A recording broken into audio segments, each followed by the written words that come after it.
farmers would benefit from seed technology within the organic sector. And Mr. Speaker, they themselves admitted this during committee, and this member was present, so I really don't understand the nature of his question. That brings to an end, for the time being, debate on C-18. Statements by members, déclaration de député.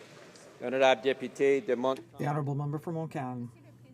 Mr. Speaker, whereas all of Quebec is rallying to denounce policies of austerity, the federal government is continuing its harmful program of systematically dismantling the components of the state.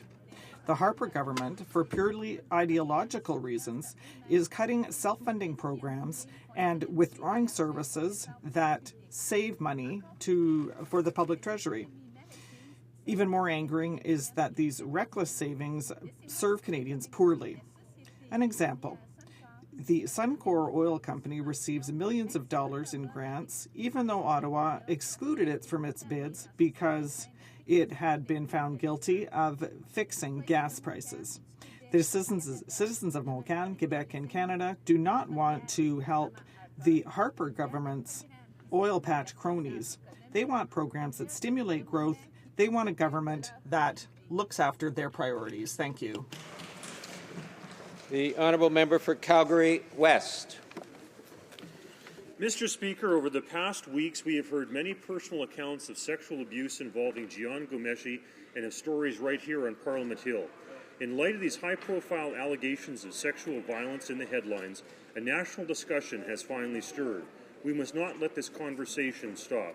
It is clear now, more so than ever, that changes must be made to Canada's sexual assault laws. My private member's bill, C-570, proposes to make these necessary changes by introducing a mandatory minimum for rape. If we want to stop violence against women, we must put sexual predators behind bars. Victims must feel comfortable going to court, knowing that their perpetrators will face consequences and not reoffend. Only then will more survivors be empowered to come forward like the brave women who have already done so these past weeks. The Honourable Member for Shefford. Mr. Speaker, the Gérard Bossé Foundation, an organization in Granby that cares about young people, ages 18 to 25, respects environmental and sustainable development and has set up a project called Les Écolos in cooperation with the City of Granby. This bill has allowed them to recycle tons of used objects by reintegrating 20 young people. With their help, the administrators of the organization organized a gala, Vers la Relève, which was held on November 13th to underscore the perseverance and commitment of two young school dropouts who have helped this foundation. This foundation helps out our young people and our environment. Congratulations to the recipients of this award and to the directors of this organization for their devotion to the just next generation. The Honourable Member for Cypress Hills Grasslands. Mr. Speaker, around the world we are seeing increasing violations of religious freedom and belief. This is not acceptable. Religious freedom is a basic human right that should exist everywhere in the world. It's a freedom that speaks to human dignity, to rights of free speech, and of the right to association. Just over a week ago, I participated in an international meeting of parliamentarians from 18 countries from around the world. We gathered at the Nobel Peace Centre in Oslo to create the International Panel of Parliamentarians for Freedom of Religion or Belief and to jointly sign its charter. Our goal? To work together to give all people the right to believe as they choose, to change that belief if they choose, and the right to practice those beliefs. It's incumbent on all of us to do everything we can to ensure these vital freedoms are accurately understood and adequately protected. We're inviting parliamentarians from all parties, all regions, and all religions to join with us in this fight for a basic human right. The Honourable Member for Cardigan. Thank you, Mr. Speaker. I rise today on behalf of the Liberal caucus to congratulate my friend Robert Giz on 8 successful years as Premier of Prince Edward Island and 12 years as leader of the Liberal Party of Prince Edward Island. Elected Liberal leader at the age of 29, Robert took the party from having 1 seat in the Legislative Assembly to forming a forceful opposition and then winning 2 straight majority governments. Wow. Robert has served the people of Prince Edward Island with distinction and has made a tremendous impact on the lives of islanders. including major improvements to education with the introduction of kindergarten as a full-day program, something I know he's incredibly proud of. On behalf of the Liberal Caucus, I want to thank Robert Gibbs for his years of dedication and service and wish his wife Kate, children Julia, Emma, and Jack all the best for whatever the future holds for them. Thank you, Mr. Speaker. Excellent. The honourable member for Edmonton East. Mr. Speaker, since 1969, the Shermush Ukrainian Dance Company, founded by Chester and Lubakuk, has enthralled thousands in Canada and around the world, featuring traditional dance and song from a kaleidoscope of colourful folkloric costumed youth. The creatively choreographed productions of Shermush have toured to great international delight and acclaim. A fantastic 16-foot portrait of historical Ukrainian regional dance costumes was displayed in a place of great honour in the Alberta Legislature in 2010. Shermos this year also celebrates 30 years of hosting the annual Shermos Festival, in which my daughters participated in their youth. Today, my granddaughters are beginning their own tour of cultural dance fantasia as part of the Shermos School of Dance. Congratulations, Shermos. May your delightful extravaganza of colourful folkloric dance continue to challenge our youth to great pride of accomplishment in artistic presentations of today, tomorrow, and always. Mana Halita. The honourable member for Gatineau. Last week, the two legions of the Gatineau riding, L'Abbé and Norris, celebrated Remembrance Day at the two cenotaphs on Graber and Maloney Boulevards. We will never forget those who gave their lives to protect our values and our beliefs. This day was also underscored by young students from Greater Gatineau School who, during this difficult global period, are still very optimistic and sent out a message of peace. I had the honor of participating in these events, and I'm proud of the values of people from Gatineau who embody them fully both here and in conflict zones abroad. The values of the people of Gatineau are also those of compassion and generosity. Soon we will be heading into the Christmas period, and there are still too many people living in difficult families who cannot celebrate as they wish. I therefore invite Anthony, Joanne, and many people from Gatineau to join me and to give of their time, make a donation, or be there for their fellow citizens in need so that everyone can spend a happy and dignified Christmas. I know that those from Gatineau will answer my call and will once again respond this year. Thank you. Honourable member for Yukon. Thank you, Mr. Speaker. Today I'm pleased to recognize a delegation representing the Canadian Diabetes Association. We're here on Parliament Hill. They're here to mark November as Diabetes Awareness Month. Mr. Speaker, more than 9 million Canadians live with diabetes or pre-diabetes. That's 1 in every 4 Canadians. Diabetes will cost Canada's economy and healthcare system an estimated $14 billion, rising to $16 billion by 2020. The impact of untreated or improperly managed diabetes is astounding. It causes 30% of strokes, 40% of heart attacks, 50% of kidney failure requiring dialysis, 70% of all non-traumatic amputations, and is a major cause of blindness and eye disease. But there is good news, Mr. Speaker. Diabetes can be prevented, and with proper diabetes management, people living with it can lead healthy lives.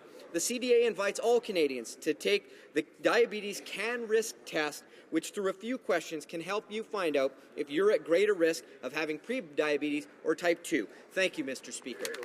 The honourable member for McLeod. Mr. Speaker, thanks to our new family tax credit and the enhanced universal child care benefit, 100% of Canadian families with children in McLeod and across Canada will be better off. This includes working, stay-at-home, and single parents, one-earner and two-earner families, and indeed all families with children will have more money in their pockets. Every parent will now receive almost $2,000 per child. But the Liberal leader committed to reversing our tax relief so he could spend the hard-earned money of Canadian families the way he wants. Mr. Speaker, despite a Liberal leader who has positioned himself against middle-class families, I am proud our government is giving money back to each family with children in Canada. The honourable member for Newton North Delta.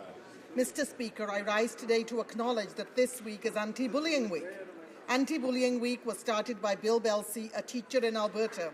Thank you, Bill, for your advocacy, and to all teachers for doing your part to make our schools inclusive and safe places for all children to learn and thrive. 1 in 3 Canadian kids report being bullied. In a study looking at 35 countries, Canada had the 9th worst rate of bullying amongst 13-year-olds. Amongst adults in the workplace, the numbers are remarkably similar. We are not doing enough, and government inaction on a national bullying prevention strategy only exasperates the situation. We can't be bystanders. As adults and parliamentarians, we owe our youth more and we owe each other more. We as parliamentarians are not exempt. We too must examine our behaviour and pledge again this week and all weeks our continued commitment to do better, to be better, and to expect better. The Honourable Member for Souris Moose Mountain. Thank you, Mr. Speaker. Our Prime Minister made headlines around the world on Saturday when he told Mr. Putin that he had to get out of Ukraine. I was incredibly proud of the moral clarity our Prime Minister showed that day. But no one should have been surprised by it, least of all Putin himself. Our government has been a leader in the global response to Russia's aggression in Ukraine and has been one of Ukraine's strongest supporters. Canada's position on the Ukraine crisis has been clear from the very beginning. We will never, ever recognize the illegal Russian occupation of any Ukrainian territory. Thank you, Mr. Speaker. The Honourable Member for London Fanshawe. Mr. Speaker, on November the 3rd, a tragic fire broke out in an apartment building in my riding of London Fanshawe. One resident died. This building was an unregulated, unlicensed, and illegal home for people with mental illnesses. Many of the people who live in places like this are discharged hospital patients with nowhere to go. They cannot afford most housing and are unable to access accommodation run by the Canadian Mental Health Association because the wait lists are up to 3 years long. As a result, vulnerable people are forced to choose between homelessness and unregulated, potentially dangerous homes. Mr. Speaker, this is the direct result of a lack of adequate resources to treat people suffering with mental health challenges. We need to work together with all levels of government, organizations such as the CMHA, and community treatment initiatives to provide real support for people with mental illness. We can and we must prevent suffering and the tragic deaths like that of my constituent. The Honourable Member for Kitchener-Waterloo. Mr. Speaker, our Conservative government is giving more money to parents. Good. But the Liberals and the NDP want to use that money to create more bureaucracy. We're cutting taxes, but the Liberal leader wants to raise taxes. Our plan helps 100% of families with kids, but the NDP plan would help only 10% of families. The average benefit of our family tax cut is over $1,100, and every family will now receive nearly $2,000 per child. Mr. Speaker, the mums and dads should have that money because they know what's best for their children. They don't need their government telling them how to spend it. The Honourable Member for Labrador. Thank you, Mr. Speaker. I am pleased to rise today in recognition of Diabetes Awareness Month, which takes place in November. Diabetes is a debilitating disease and it affects millions of Canadians. At the current rate, it is estimated that 3.9 million Canadians will be living with diabetes by 2019. I encourage all Canadians to see their doctor, have a risk assessment done, because if caught early enough, there are ways to reverse it.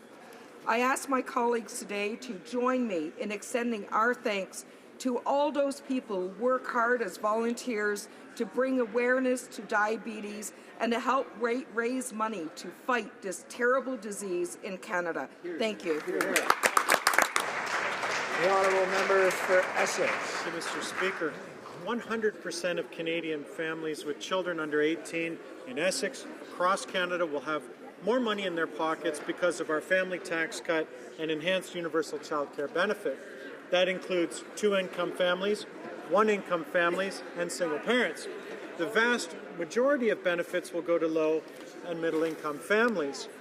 And Mr. Speaker, tax professionals agree. Of our family prosperity plan, H&R Block's Carolyn Batista says, and I quote, "It's a great thing for families," end quote. Parents don't want the Liberal leaders spending their hard-earned dollars on risky Liberal spending sprees, and we side with parents. Parents work hard and we want parents to prosper. Parents know best how to spend their money for their kids, and we are proud to be standing up for those parents. Thank you, Mr. Speaker. The honourable member for Hamilton Mountain. On May 2nd, 2013, Brian Mulrooney was the headliner at her fundraiser to pay Dean Del Maestro's legal fees. With a setup like that, Conservatives should have known that something bad was going on. The Minister of Employment and Social Development was there. The cost was a mere $600 a plate and was conveniently located just a few blocks from Bay Street. We now learned that this entire fundraiser was conducted by Del Maestro's Riding Association, meaning that rather than have to pay out the full price, the guest list of senators, developers, executives, and Conservative caucus members actually got a taxpayer refund for their contributions to the Free Dean campaign. The Conservatives should now have to explain why, of the $39,000 raised, almost $24,000 will be reimbursed by taxpayers. When it comes to sticking it to the little guy, there's no one better than these Bay Street Conservatives and their old friend, Brian Mulrooney. The honourable member for Renfrew, Nipissing, Pembroke. Mr. Speaker, Canada continues to strongly condemn Russia's illegal occupation of Ukraine and its ongoing aggressive military provocation. Together with our NATO allies, we recognize the need to enhance security and stability in Central and Eastern Europe. This is why Canada is contributing to Operation Reassurance. The Royal Canadian Air Force has deployed CF-18 fighter jets to take part in both training missions and Baltic air policing. Last week, 2 CF-18 Hornets based in Lithuania were conducting a routine training mission when they were retasked to respond to a non-NATO aircraft off the Baltic coast. Our fighter jets intercepted and visually identified a Russian Federation Air Force plane being used as an electronic warfare and surveillance platform near Lithuanian airspace. This interception demonstrates the capability of our armed forces to contribute to NATO's missions. I would like to thank our pilots and crews for their efforts. Finally, I believe our Prime Minister said it best when he told Vladimir Putin, "You need to get out of Ukraine." Oral questions, questions orales. The honourable member for Hamilton Centre.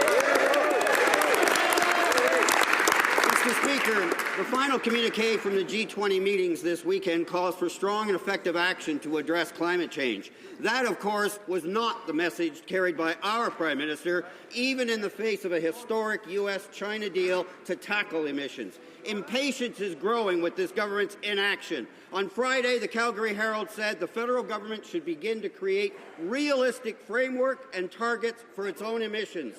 Will the Conservatives now finally take real action to reduce emissions? Honourable Minister of the Environment. Thank you, Mr. Speaker. Mr. Speaker, we always have said that for any international agreement to reduce greenhouse gas emissions, all major economies and emitters must do their part, with the United States and China accounting for 39% of the global greenhouse gas emissions. We are very encouraged to see they are taking action, as Canada only emits less than 2% of the global greenhouse gas emissions. We will continue to play our part by reducing emissions at home and work with our partners across the globe to establish an international agreement that includes all emitters. Thank you, Mr. Speaker. The honourable member for Hamilton Centre. Mr. Speaker, let's be clear. This is the government that has stalled real action on climate change for years, arguing that we need to harmonize our oil and gas emissions reduction with the U.S. And now that the U.S. is acting, this government isn't willing to lift a finger to make meaningful changes to reduce emissions in Canada. This is not leadership. When will the Conservatives stop stalling and start taking real, effective action to cut emissions? The Honourable Minister of the Environment. Thank you, Mr. Speaker. Mr. Speaker, again, we are committed to protecting the environment while growing Canada's economy. We are a founding member and major financial contributor of an international coalition taking real action on black carbon and methane. We have contributed $1.2 billion to developing countries so that they can reduce emissions, and this supports over 100 projects in over 60 developing countries in Africa, Asia, Latin America, and the Caribbean. That's real action, Mr. Speaker. The Honourable Member for Hull Aylmer. With the Canada-US agreement, the Conservatives are more and more isolated on the issue of climate change. In fact, their main excuse for not acting has just gone up in smoke, whereas the two biggest emitters are committing to do their part now. Both the Liberals and the Conservatives have betrayed the interests of Canadians by refusing to take action. This must stop. When will the government table a real climate change plan? The Honourable Minister of the Environment. Thank you, Mr. Speaker. Mr. Speaker, we are very proud of our record. We are, again, a founding member of an international organization on climate and clean air coalition. We have made significant investments to help support green energy and infrastructure. We have one of the cleanest systems in the world. We have already regulated the transportation electricity sector, and we are planning to reduce HFCs, one of the fastest growing greenhouse gas emissions in the world. And thanks to these actions, carbon emissions will go down close to 130 megatons from what they would have been under the Liberals and without introducing a carbon tax from the NDP. The Honourable Member for Hull-Aylmer. With the economic update that was tabled before the bankers of Toronto last week is nothing but a sham. If the minister wants to balance his budget, it's not because he is a good manager. If he manages to, rather, he is taking money from the unemployed and cutting health transfers to the provinces. Will the Minister of Finance finally admit that this tax decrease for the wealthiest is funded with money intended for the unemployed and the sick? Honourable Minister of Finance. Mr. Speaker, the NDP does not want to recognize the facts. Our plan will be beneficial for all families with children, which is most of the 4 million families in Canada. The great majority of benefits target families who are low-income and middle-income families, whereas 25% of families earn less than $30,000 a year. That's our plan. The Honourable Member for Hull-Aylmer. What we know, Mr. Speaker, is that the unemployed and those who are ill are paying for the Conservatives' bad budget choices. Our veterans have fewer and fewer services. And we are seeing Canadians' safety threatened by cuts to food inspection and transport safety. And we still haven't seen all of the daycare spots that were promised. Does the minister understand that his so-called surplus is only what he has because of these cuts in services? The Honourable Minister of Finance. Mr. Speaker, the bureaucratic plan of the NDP is planning extra daycare spots for a small percentage of families at a great cost. Will benefit every one of the 4 million Canadian families with children. It will benefit them all and disproportionately benefit those in the lower and middle income plan. This is a good plan for Canadians, and we're proud of it. The Honourable Member for Wascana. Mr. Speaker, to claim a surplus in 2015, the late Jim Flaherty raised taxes in each of the past 4 years. Payroll taxes, tariff taxes, taxes on small business owners, credit unions, billions of dollars per year. And he chopped services for returning veterans, forensic labs, immigration offices, national parks, the environment, food safety, the list goes on. Why did the government inflict all that pain on ordinary Canadians for a deeply flawed income splitting scheme that discriminates against 85% of Canadian households? The Honourable Minister of Finance. Mr. Speaker, our government have increased transfers to the provinces by 50% to $65 billion this year. Every single province has benefited. Social transfers, health transfers, equalization. We're proud of our program because our program is going to benefit 4 million Canadians. The Liberal Party would rather spend money on bureaucracy. We trust Mom and Dad, the people who care most about their children. The Honourable Member for Wascana. All those transfers were in the budget of 2005. Mr. Flaherty warned that income splitting would be too costly and unfair. He also... Order.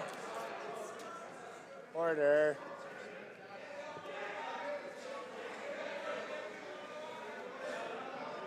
Order. Order. order. The honourable member for Wascana still has the floor. My goodness, they're testy, Mr. Speaker. Mr. Flaherty warned that income splitting was too costly and unfair. He also worried about weak economic growth. On page 43 of the government's fiscal update, the Conservatives confirmed that the rate of Canadian economic growth will actually drop every single year through 2019. Investments in public infrastructure could help turn that around. So says the Chamber of Commerce, the Premiers, the Bank of Canada, the IMF, and the G20. So will the government shift $2 billion from flawed income splitting to incremental infrastructure investment for greater growth? The honourable member, Minister of Finance. Mr. Speaker, we now have more confirmation that the Liberal leader favours giving money to bureaucrats over middle-class families. Let me read a quote from this weekend. Quote, "It's very clear now that the Liberal Party prioritizes money in the hands of Ottawa bureaucrats, not Canadian families with children. Do you know who went out of her way to reconfirm that? None other than the Liberal Party candidate for Ottawa Centre." Mr. Speaker, is this candour or a gaffe? With the Liberals, it's hard to know. Honourable member for Beauséjour. Mr. Speaker, government figures show that economic growth in this country will drop every year until 2019. Investments in our roads, our bridges, and public transport would help economic growth, but the Conservatives have cut this funding by 90% for infrastructure. Instead, their income splitting will create no jobs and will only help 15% of the wealthiest households. How will cutting infrastructure in order to help the 15% of the wealthiest help our economy today? The Honourable Minister. It's sad to hear the Liberals attacking families with children. 100% of which, those 4 million families, will benefit from the changes we've put in place, Mr. Speaker. But we mustn't forget that it was the Liberal Party that was against cutting the GST that benefited 100% of Canadians. All Canadians had a cut in their taxes, and it's because of this government. We've seen a decrease of the federal tax level, and it's at its lowest level in 60 years. The Finance Minister wants to claim to help out ordinary Canadians, but you only got to hear about his plans if you could fork out $800 for lunch on Bay Street. Now, Bay Street executives are the ones who qualify as ordinary Canadians for this minister. It's no wonder he came up with his multi-billion-dollar income-splitting scheme that helps so few Canadians. Now we learn that he actually plans to borrow the money to pay for a plan that does absolutely nothing for 85% of Canadians. Is this the new Conservative math? Borrow from everybody just to help out the wealthiest few? Honourable Minister of Social Development.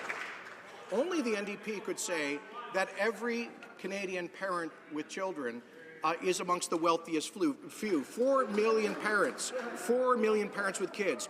100% of Canadian families with children, including single moms and dads, all of them will receive a significant benefit from the family tax cut, including, Mr. Speaker, an average benefit of $1,200 a year.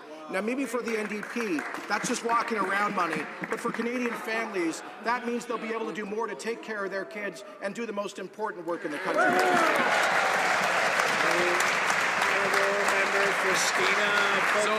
So suddenly, being a single parent is going to be helpful if you get income splitting from this government. An outright and falsified mistruth of the facts. Governing is about serious choices. On this side, we believe in universal and affordable childcare. On that side, they believe in schemes that only help out 15% of all Canadians. Right. Conservatives chose to shut down Veterans Affairs offices, slash food inspection, cuts to rail safety, but it's Canadians who are the ones who are paying for it. When are the Conservatives going to finally abandon their multi-billion-dollar scheme that does nothing for 85% of all Canadians?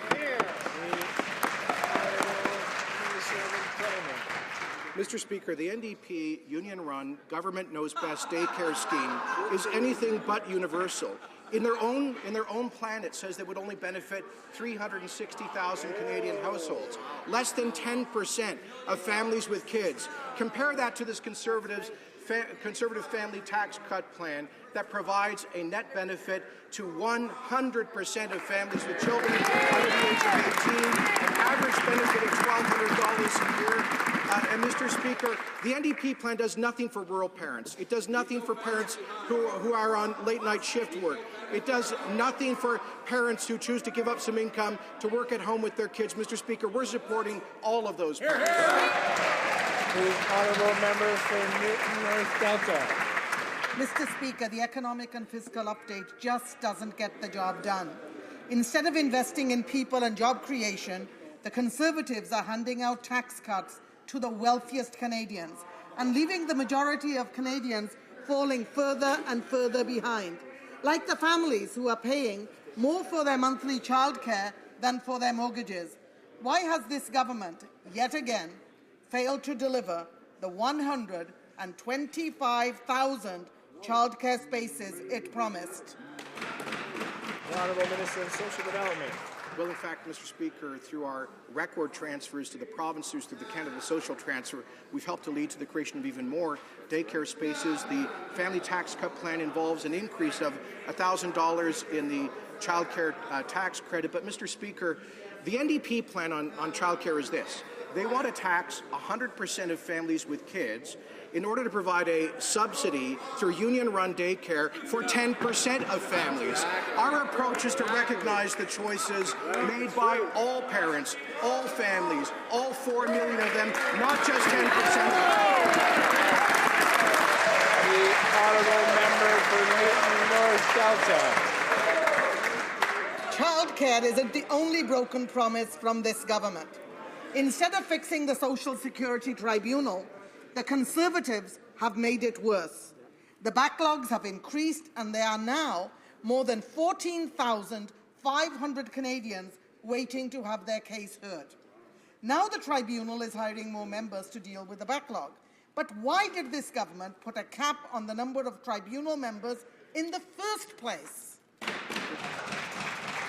Honourable Minister of Employment. Well, Mr. Speaker, I'll take that as an indication of the NDP support for the Budget Implementation Act, which proposes that we do hire additional Social Security Tribunal members so that we can more speedily render decisions. I'm pleased to inform the House, Mr. Speaker, that as a result of the process of reconsideration of employment insurance refusals being done by officials in my department, we have decreased by approximately 90% the number of those refusals that are going for a adjudication at the tribunal, Mr. Speaker. A faster process, meaning better results for Canadians. That's what this government is delivering.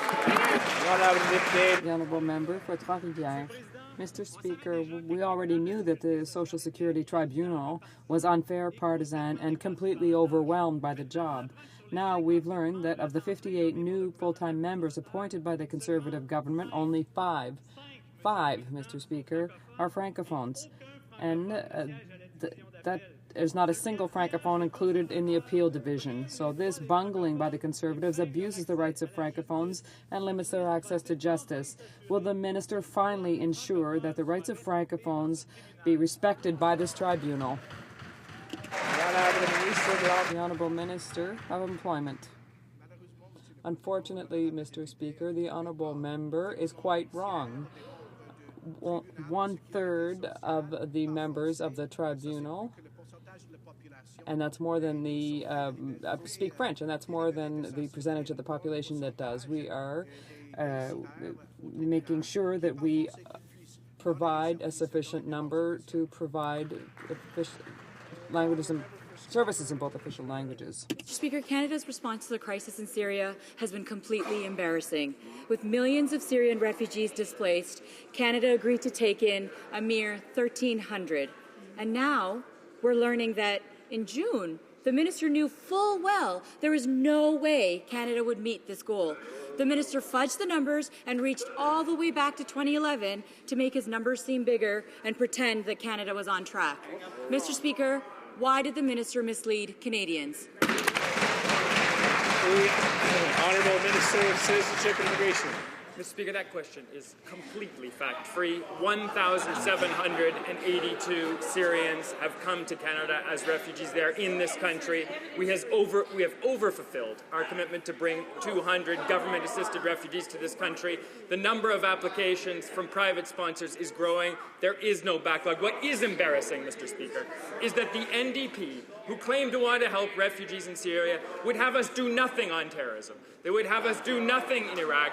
They voted against our Combating Terrorism Act. They're against the revocation of passports. They're against the revocation of citizenship, Mr. Speaker. They have no credibility on the Syrian issue. The honourable member for Scarborough Rouge River. Mr. Speaker, the question was about refugees. This minister took away health care from refugees. He's taking away social assistance, and Conservatives are doing everything that they can to make it more and more difficult for Canada to help the vulnerable refugees, Mr. Speaker. Hundreds of thousands of people have been displaced by the tragic conflict in Syria. Helping them is a core Canadian value. This government promised to help 1,300. So why did the Conservatives only accept and help 200 government-assisted refugees? The Honourable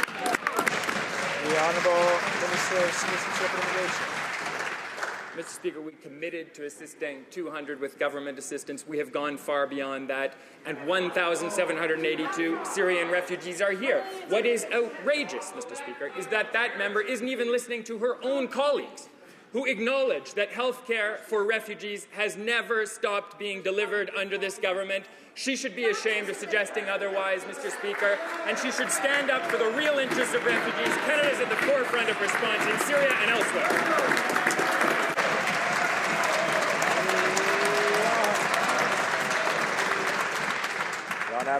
The honourable member for St. Lambert. Mr. Speaker, the facts are clear.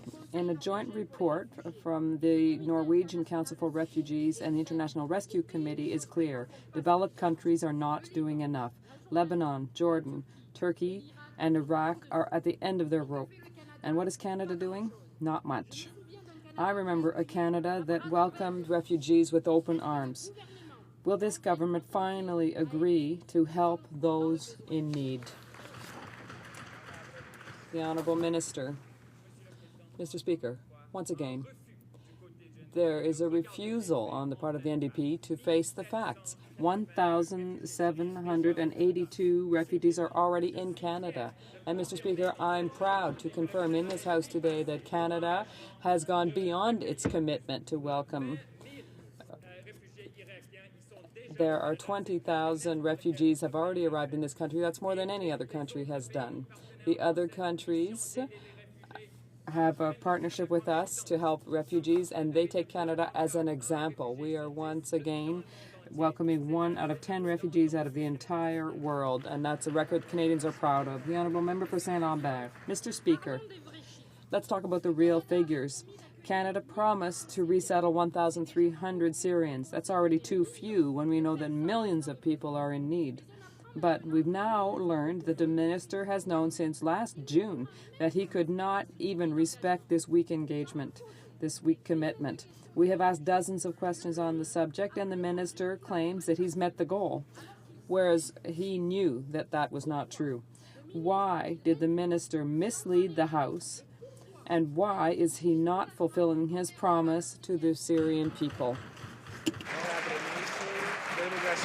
The Honourable Minister of Immigration. Mr. Speaker, our commitment to the Syrian people was very clear. 1,782 are already here. Canada is one of the biggest donators to humanitarian efforts to deal with this vast crisis. But having asked dozens of questions on Syria, is there anyone on the NDP side who has the courage to mention the name of the country, Iraq? Canada has resettled 20,000 Iraqi refugees. There's no country in the world that has done better. So we should be proud of that record, and the NDP should be ashamed that they don't even mention that. Honourable member for St. Paul's. Mr. Speaker, uncovered government documents have revealed that Conservatives have been secretly shifting over $500 million allocated for the already underfunded infrastructure needs like water and housing to the chronically underfunded social programs, while still refusing to close the gaps in areas like education on First Nations.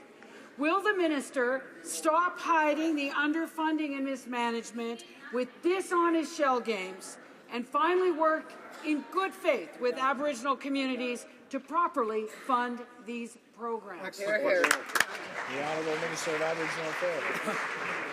Mr. Speaker, the member opposite knows or should know that we have made unprecedented investment in First Nations infrastructure above and beyond the core infrastructure funding, from investment in over 130 major projects and funded maintenance of over 1,200 water and wastewater treatment projects to more than 263 school infrastructure projects, including 33 new schools, and we continue to work in partnership with First Nations toward our shared goal, stronger, self-sufficient Aboriginal communities. The Honourable Member for St. Paul. Mr. Speaker, these documents also show that the minister's own department is telling him that more money is needed to provide First Nations children's education equivalent to other kids in Canada. It's unconscionable that he is playing politics with the future of First Nations children by holding essential education funding hostage to their flawed First Nations education bill. Will the minister commit to delivering this badly needed education funding immediately? That's right. The Honourable Minister. Unconscionable is that member and her party and the opposition voting last year against a $1.9 billion increase in funding for education. Mr. Speaker, above the rhetoric of the opposition, this government provided in Budget 2012 $175 million over 3 years to build and renovate schools on reserve. In addition to Budget 2012 investments, our government continues to make major investment in the order of $200 million annually to support school infrastructure in First Nation communities. The Honourable Member for Winnipeg North. Mr. Speaker, Renelle Harper is a survivor. She is a 16-year-old First Nations girl who was sexually assaulted, beaten, and thrown into the Assiniboine River. She pulled herself out of the river, where she was again beaten and left for dead. Grand Chief David Harper stated, and I quote, "Today, moving forward as a family and as a community, we ask that this is a time. The wind has to change. It is in each and every one of us, our responsibility to make that change. We have to put an end to violence." My question to the Prime Minister is, when is this government going to call for the public inquiry on the murdered and missing Aboriginal women and girls? Honourable Parliamentary Secretary. Thank you, Mr. Speaker. This is an appalling and horrific crime. Our thoughts and prayers are with Renelle Harper, who has shown tremendous courage and determination, and with her family. We understand that police have arrested 2 suspects in this case, thanks to her family's brave decision to go public with her story and the close work they did with the police. Canadians can count on our government to take violent crime, including crimes against women and children, seriously. Since we came to office, we have toughened sentences for murder, sexual assault, kidnapping, and imposed mandatory prison sentences for the most serious crimes. The opposition consistently votes against them. Thank you. Honourable Member for Gatineau. Le processus de nomination The process for appointing federal court judges is too partisan. The delays in appointing new judges to the bench is a denial of a delayed justice, and delayed justice is justice denied. Will the government stop stalling until it can find Conservatives to appoint Conservative lawyers and get on with the job of filling the vacancies at the Federal Court of Appeal? It's factually incorrect. We make these appointments based on wide consultations, inclusive consultations with all provinces, with all individuals involved in the judicial process, Mr. Speaker. And of course, the overriding, most important criteria is one of merit and legal excellence. Right on. The Honourable Member for Gatineau. Instead of delaying and politicizing the judicial appointment process, the Conservatives should be restoring Canadians, particularly sexually assault victims, confidence in the justice system. A Department of Justice study shows 2/3 of women who've been sexually assaulted lack confidence in the court system. And that's what kept many of them from reporting the assault to the police. How does the government intend to go about restoring confidence in our justice system? The Honourable Justice Minister. La réponse directe.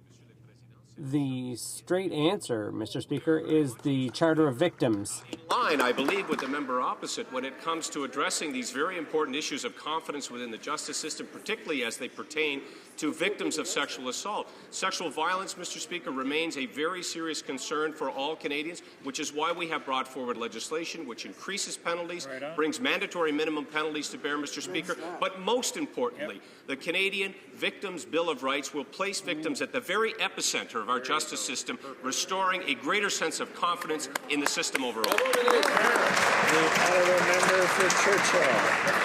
Just over a week ago, Renelle Harper, a young Indigenous woman from northern Manitoba, was brutally attacked and left to die by the river in Winnipeg. Because of her incredible strength and the support of her family and her friends, she is getting better.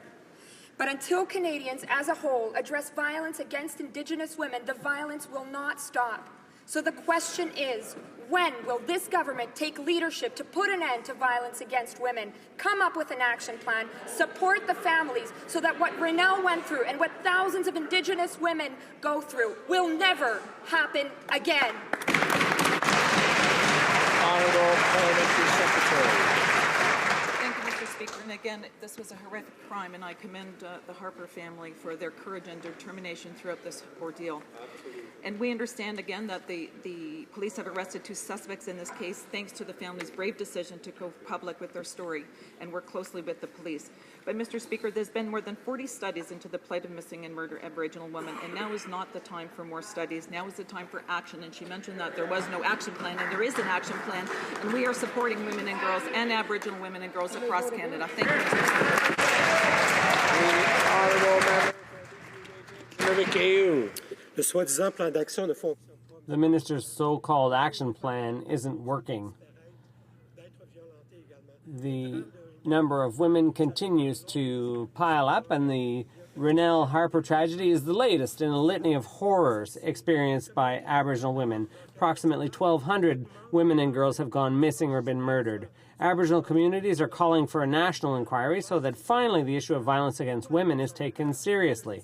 Enough stonewalling. Why are the Conservatives blocking an inquiry?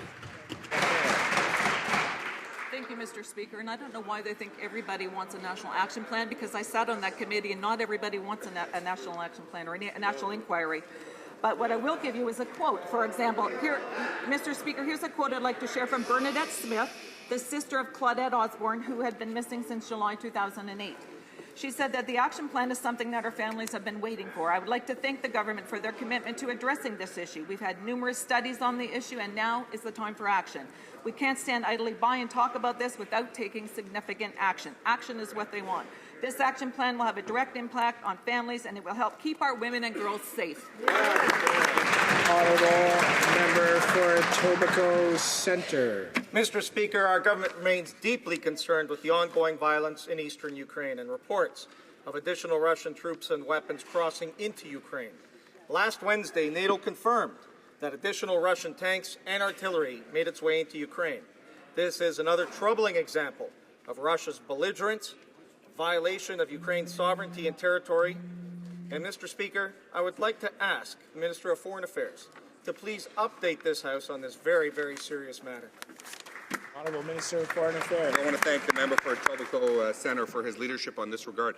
Canada and our Prime Minister have taken a strong stand in support of Ukraine and the Ukrainian people in this crisis.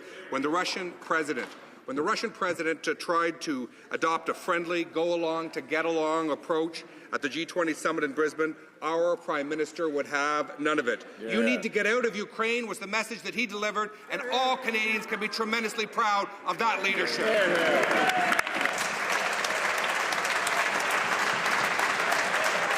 Honourable The honourable member for Saint-Bruno Saint-Hubert.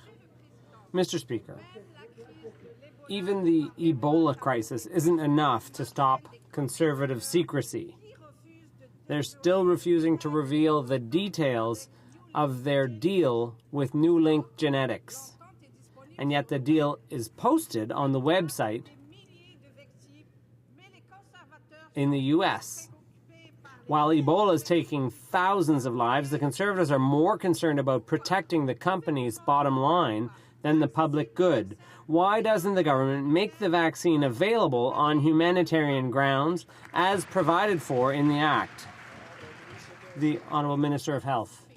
All of us here in Parliament and across Canada can be very proud that it was Canadian researchers and scientists at the Public Health Agency that developed this groundbreaking Ebola vaccine. And in fact, we did donate our stockpile from the Public Health Agency, close to 1,000 vials, for humanitarian purposes. We gave it to the WHO. How that is used is up to the WHO. The honourable member for Ottawa. Well, we're proud of our researchers, but we're not proud of the government for giving away the store, Mr. Speaker. The government has refused to even release details of its licensing agreement with New Link Genetics, even though the government is able to, or Canadians can get the access to the information on a U.S. government website.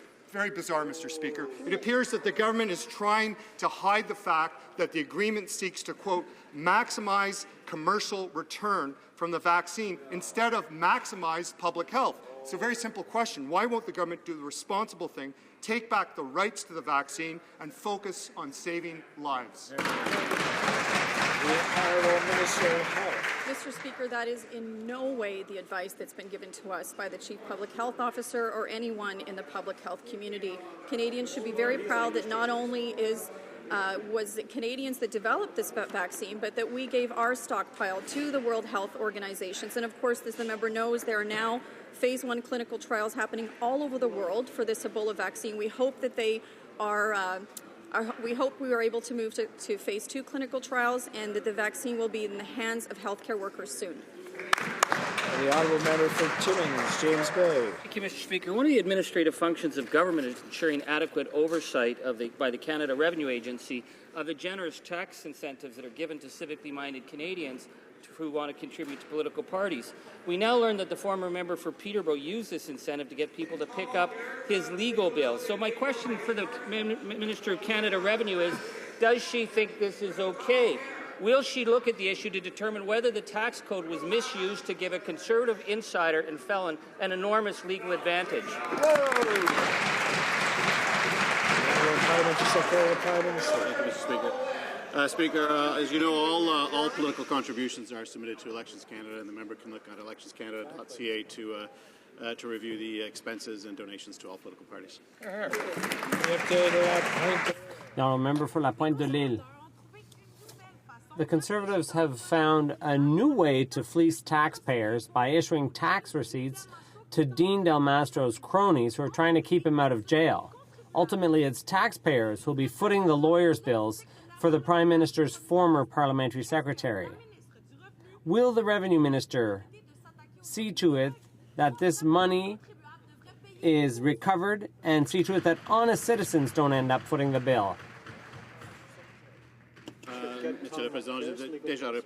Mr. Speaker, I've already answered that question. Of course, it's the NDP who have been found guilty of misusing over $1 million worth of taxpayer funds. Mr. Speaker, those funds were, of course, meant to be used for nonpartisan purposes. We know that the NDP, of course, redirected those funds into paying for partisan political offices in parts of the country where they actually have no members of Parliament, Mr. Speaker. I hope that the NDP will do the right thing and repay taxpayers the over $1.5 million that they owe.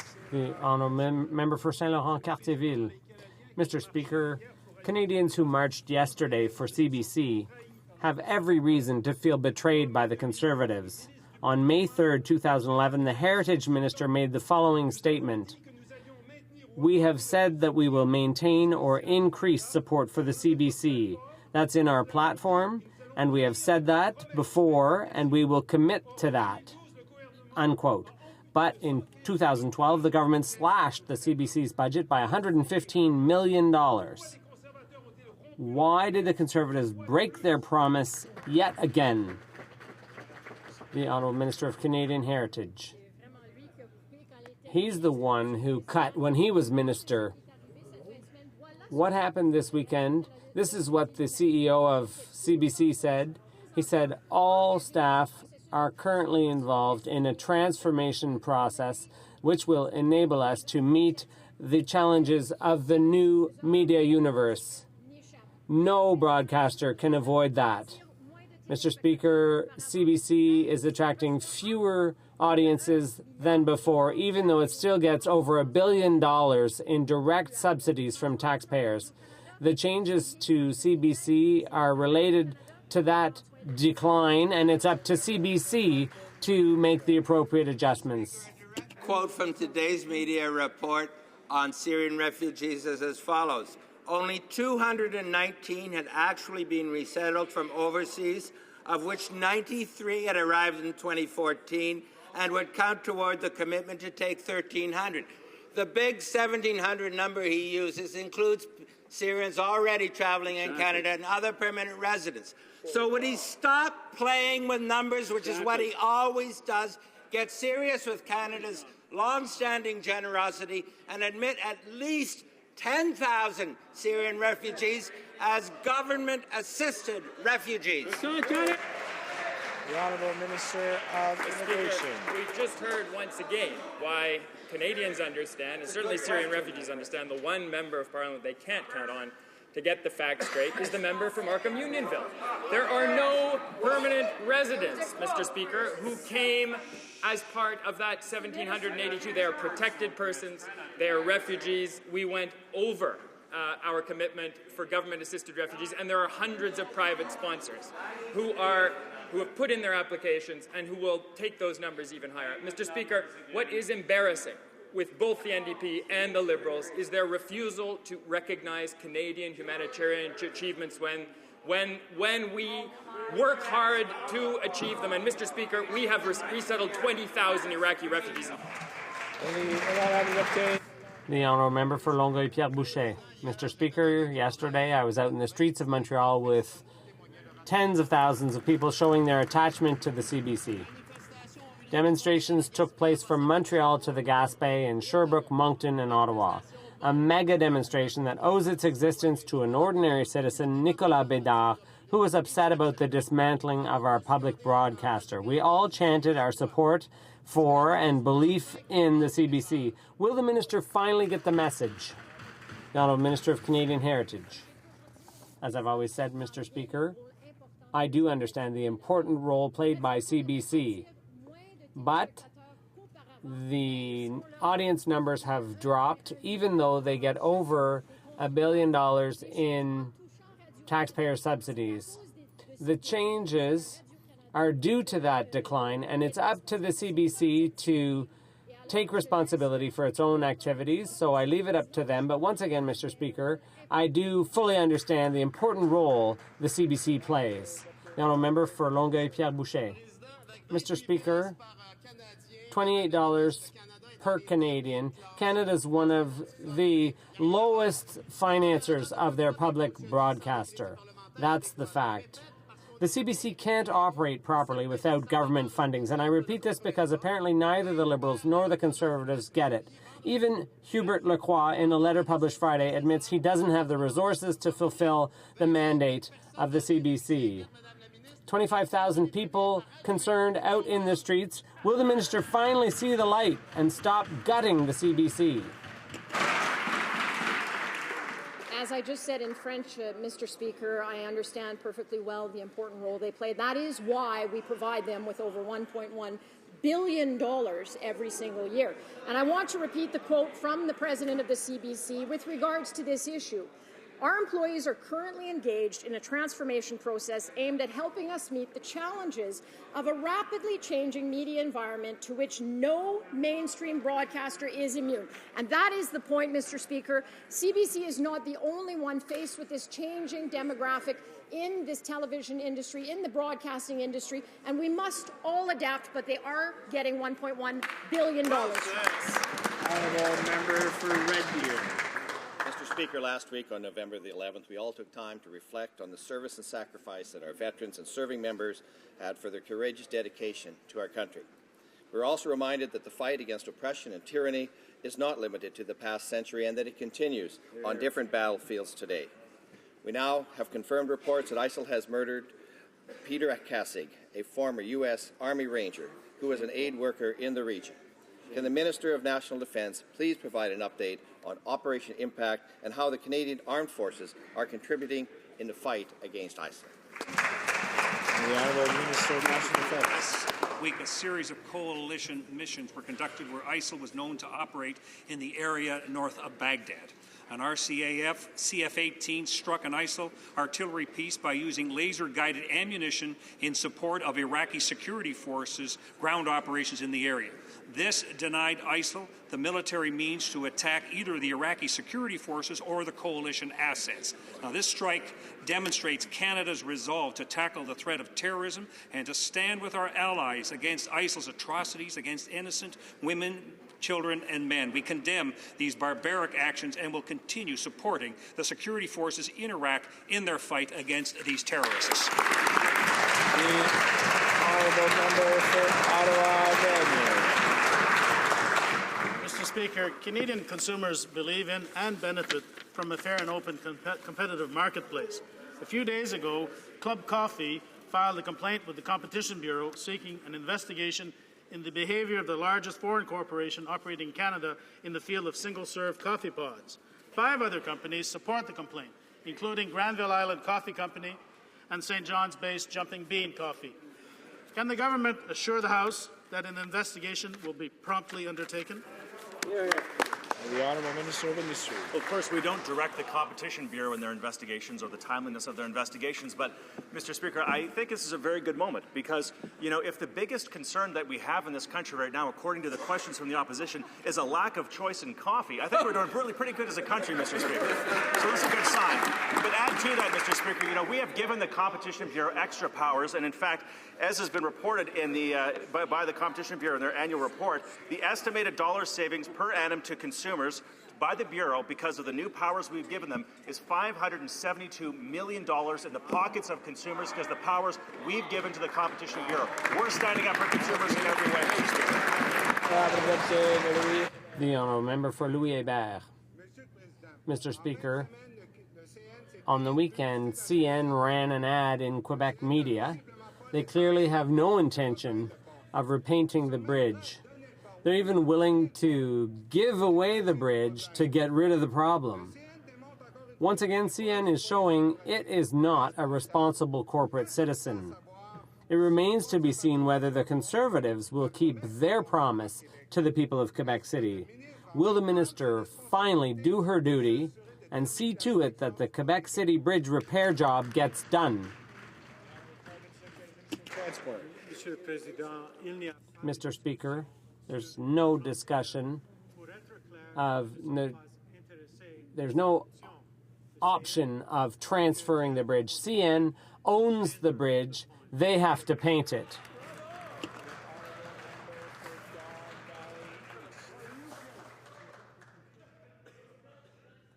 Mr. Speaker, once again, the brave men and women of the Canadian Armed Forces have acted with professionalism, bravery, and selfless courage in the face of danger. While stationed in Antalya, Turkey, several members of HMCS... Well, I'm being told that the microphone may not be working. Is it working now? Still? It is working now?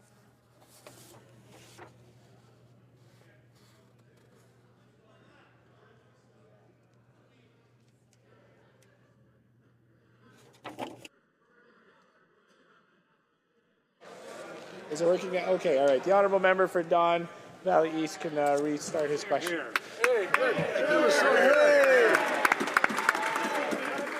Thank you, Mr. Speaker. Once again, the brave men and women of the Canadian Armed Forces have acted with professionalism, bravery, and selfless courage in the face of danger.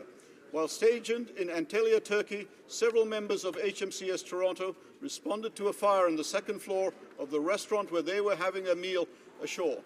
Without hesitation, our armed forces members acted not only to put out the fire, but to assist those in need. Can the Minister of National Defence please provide further details on this incident and the brave actions taken by our crew on HMCS Toronto? The Honourable Minister of National Defence. Speaker, all members of our Royal Canadian Navy ships companies are trained in first response firefighting techniques. Clearly, these officers and crew were in the right place at the right time. I would like to personally commend the efforts of Lieutenant Samuel Gaudreau and Lieutenant Daniel Willis, who first detected the fire and rushed to assist.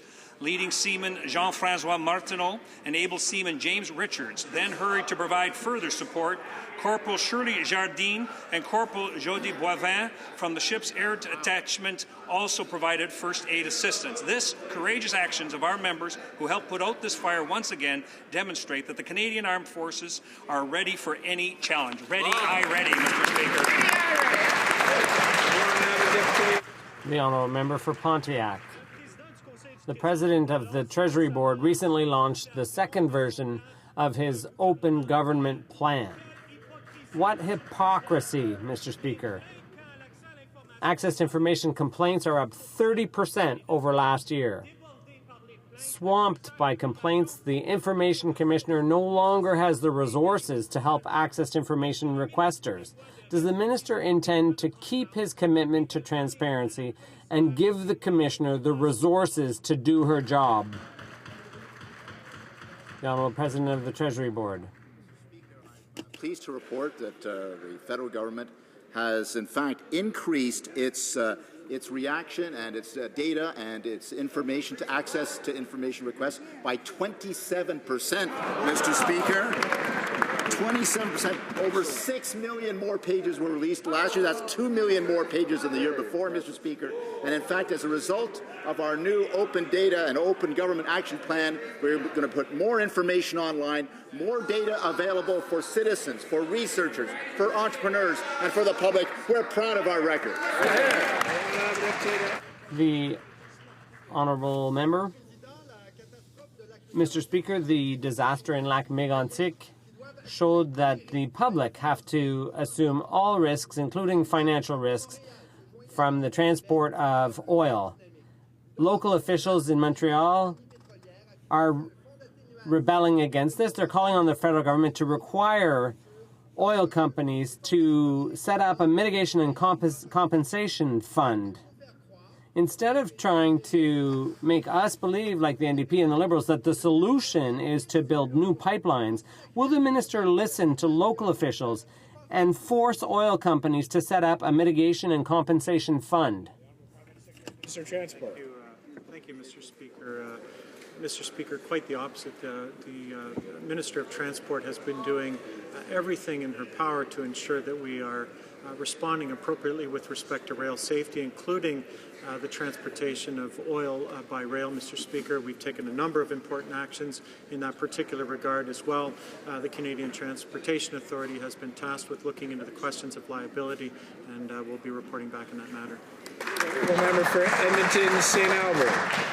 Mr. Speaker, unlike other members of the opposition, I actually support the government's intention to introduce income splitting, because I support income tax relief generally. However, I do agree with the opposition that income splitting will benefit far fewer Canadians than would generalized broad-based tax relief. So why does the government prefer boutique tax credits and a complicated tax code rather than just simply lowering the income tax rates for all Canadians?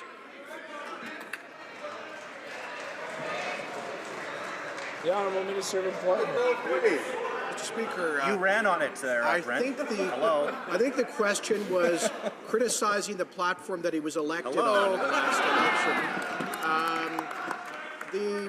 The electors of St. Albert sent him here to fight for income splitting, not to argue against it. And in terms of broad-based tax relief, that's exactly what this government has done. Over $200 billion of tax relief, saving the average family of $3,400 a year. That's before this most recent tax cut, bringing the total federal tax burden down to its lowest level as a share of our economy since the 1950s, Mr. Speaker. We are expanding the horizons of human freedom by reducing taxes, and we're proud of it. Oh, my goodness. You got to support that. The Honourable Member for Montcalm. Order. Order. The honourable member for Montcalm. Mr. Speaker, it's hard to boast about open federalism when the provinces are paying the price for unilateral federal decisions. For example, cuts to EI increase pressure on social assistance services all across the country. So it's irresponsible now to pick on health care. When setting transfer levels, the government has to make sure that access to community-based health services remains available to all. What's the government doing to make sure that the next cuts will not affect health care services for the public? The Honourable Minister of Health. I'm very proud of our government's record because since forming government, health transfers have actually increased by almost 60%. Wow. This now is record funding, which will reach $40 billion annually by the end of the decade. We are obviously committed to increasing health transfers year after year after year. That concludes question period for today. I would like to draw to the attention of honourable members the presence in the gallery of the Honourable Jackie Jacobson, Speaker of the Legislative Assembly of the Northwest Territories.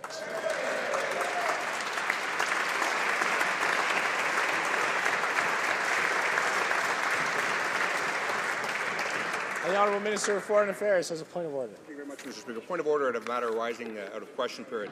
Mr. Speaker, I've served in this place for almost 9 years. I have great respect for the member for Wascana. I know him to be an honourable man. On the very day, the member for Wascana is free to criticize this government, free to criticize ministers, free to criticize policies and the record of this government. But on the very day that the late Jim Flaherty's friends, neighbours, constituents and community are going to the polls to elect a successor, I think, Mr. Speaker, Canadians deserve better than the cheap shots we saw from the member of Wascana. He should be ashamed of himself.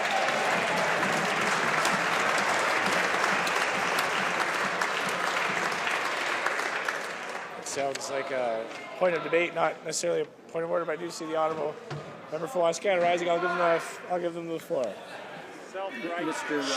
Mr. Speaker, I must note that I truly admired the way Mr. Flaherty had the courage to stand up against a whole variety of issues